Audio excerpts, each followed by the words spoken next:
A Happy Birthday on Planet Earth by Maya Wristen. Interior, Sylvie's apartment, evening.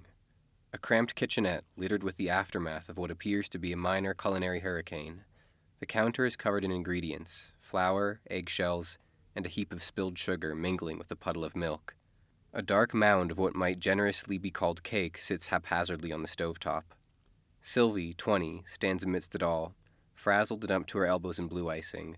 Her phone is propped up against a dirty mixing bowl, and she watches it intently. Now the consistency we're looking for is pretty stiff and thick, able to hold a little curl when you whip it like this. Sylvie lifts the spoon out of the bowl, and the icing comes pouring off like milk. Well, fuck. Without warning, the video playing on Sylvie's phone cuts out. We hear the grating warning tone of an Amber Alert or extreme weather warning, and then a bleak male voice. Good evening, my fellow Canadians. I'm speaking to you tonight from Ottawa, and what I have to say to you now, I say with the heaviest of hearts. The near-Earth asteroid Ares 12 is projected, with over 99% certainty, to make contact somewhere in North America within the hour. With no care for the icing she is smearing on the screen, Sylvie grabs her phone and turns to the kitchenette window. At 0600 hours today, we watched as the Hyperion missile, a joint effort by the international community, was launched in an attempt to disaggregate the asteroid before it could enter the atmosphere. That attempt has failed. After a minor struggle, Sylvie forces the window open and punches the screen out. We now hear the sounds of rioting, or is it partying, from the street below. At this time, I have no further information or advice to give you. All I can offer is... Before it can finish delivering its statement, Sylvie chucks her phone out into open air. Screaming, laughter, music, wind. She leans against the counter and brushes her hair out of her eyes, leaving a streak of blue on her forehead. We push towards her. Closer, closer, then... A knock at the door. Sylvie jumps to open it. We see Marcelo, 19, lanky, and a little more than gaunt, sporting a fresh new cut on his cheek. You're early. Better early than never? Oh, you're... Yeah. Someone threw a bottle. Jesus. Fucking animals. Let me... She hurries back into the kitchenette, and Marcelo follows, glancing around at the mess with bemusement. She fumbles through a drawer before coming up with a slightly rumpled tissue. She wipes at his cheek, clearing the blood and leaving blue icing in its place. A beat. So, what's all... Shit, this don't about? look!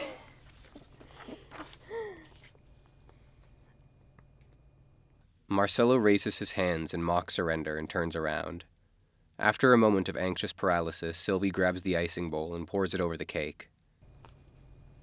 Can I look yet? No. She produces a set of birthday candles and stabs them haphazardly into the cake. Just... a second. Sylvie struggles with a lighter, just long enough for it to become a little embarrassing. After a few seconds of this, she gives up. Okay. Whatever, you can look now. Marcelo turns around. We pan to Sylvie, brandishing the lopsided discolored cake, a weak smile on her face. Happy birthday. Wow. It looks great. Thank you so much. But my birthday isn't until... September, yeah. I know, I just thought... I don't know. I thought it wasn't fair that I got to turn 20 and you don't. And I haven't baked for years, so I kind of figured it was gonna turn out like this. But, you know, whatever, right? It's the thought that counts. They look at each other. We hear the sounds from the street again. A bottle smashes. Marcelo reaches for the plate. This is perfect.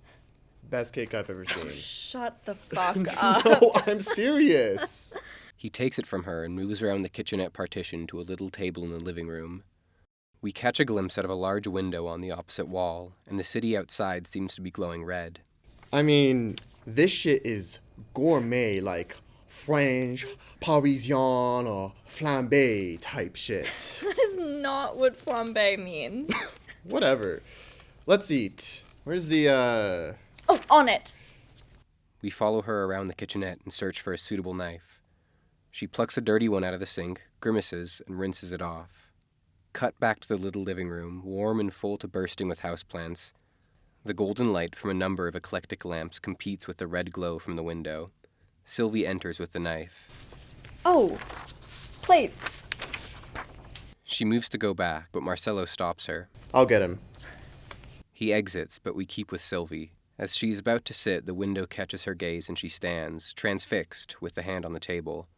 Our focus, too, is directed to the scene outside. We pull towards the frame, slowly losing sight of the table, houseplants, and even Sylvie herself. The sound of Marcelo looking through the kitchenette mingles with the noises from the street. We see fire, harsh and bright against the dark shadows of the other buildings. The sky above them is vast and starless. Everything is bathed in flickering orange and red. It is as if we are peeking into hell. And just as the rectangle of the window consumes the screen... I got the ones with the cats on them. Oh, perfect. She jumps back into action and begins to cut. There seems to be quite a bit of resistance on the cake's part. I don't think I like this, sawing action going on here. Shut up! After a brief struggle, she plates 2 slices and presents them victoriously. Bon appetit, dude. Yum. They sit across from each other so that they are framed by the flickering red window.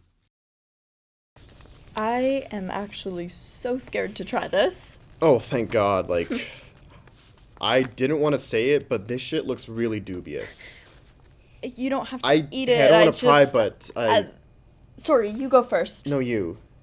Well, we don't really have a lot of time, so you go. I guess I was just going to ask why you aren't with your family right now. I mean, I don't really have a choice, but don't you have people? I tried to.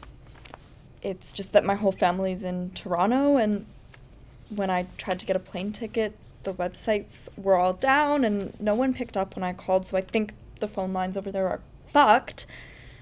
And I went to the airport anyway, but the police are tear gassing people, and I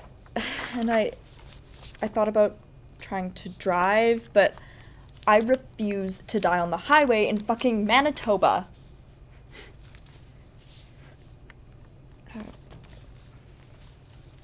Sorry about your mom, by the way. It's fine. Really. Honestly, I'm just glad she isn't here to deal with all this shit.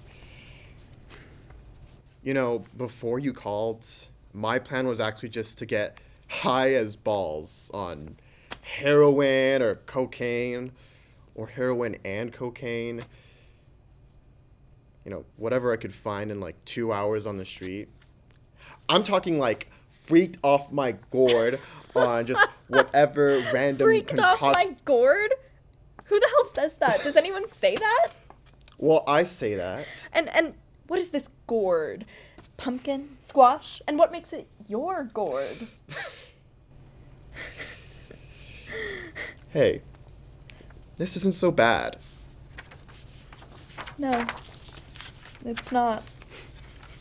Then, like gentle rain, bits of brilliant yellow detritus begin to streak across the sky.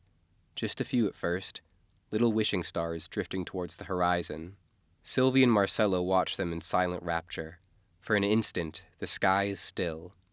And all at once, hundreds of shining meteoroids arc gracefully overhead, threading towards their target in a perfect shower of light. The deep shadows of the street are suddenly cast into stark relief. Far off in the distance, the top of a skyscraper crumbles and folds towards the ground. It's beautiful. Oh. Sylvie's hand jumps across the table to grasp Marcelo's.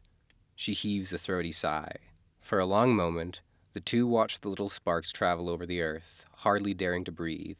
We listen as the clamor of the street peters out into total silence. And finally... I can't believe this is happening to me. Is that selfish? Me. It's not like I'm any different than anyone else in this city, on this continent. I guess it's only natural. I mean, basically every other person in the history of humanity got to die at least knowing that the rest of us would I don't know, prevail on without them? Suddenly, the lamps flicker. Once, twice, out. The two of them are illuminated by the rain of meteoroids and the fires below. With great effort, Sylvie tears her gaze away from the window to look at Marcelo. Hey. I love you. I love you too. And I'm not just saying that because it's the end of the fucking world. Okay? I mean it. I do. I love you, dude. Marcelo tries to repeat the words back to her, but they catch in his throat.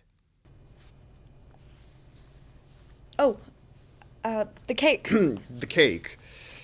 He reaches for a fork that isn't there. In spite of everything, he laughs. The light outside is unnaturally bright now. We forgot the fucking forks. It's okay. We can caveman it. She grabs a chunk of the cake with her hand, and Marcelo does the same. Cheers. They each take a bite. Oh, Oh, Jesus. fucking disgusting. I'm sorry. It's perfect. Thank you. Happy 20th birthday, dude. Oh, yeah. We hold a little longer on the two of them, the window and the burning lights beyond. Something vast peels up towards them. We cut to black. The happiest.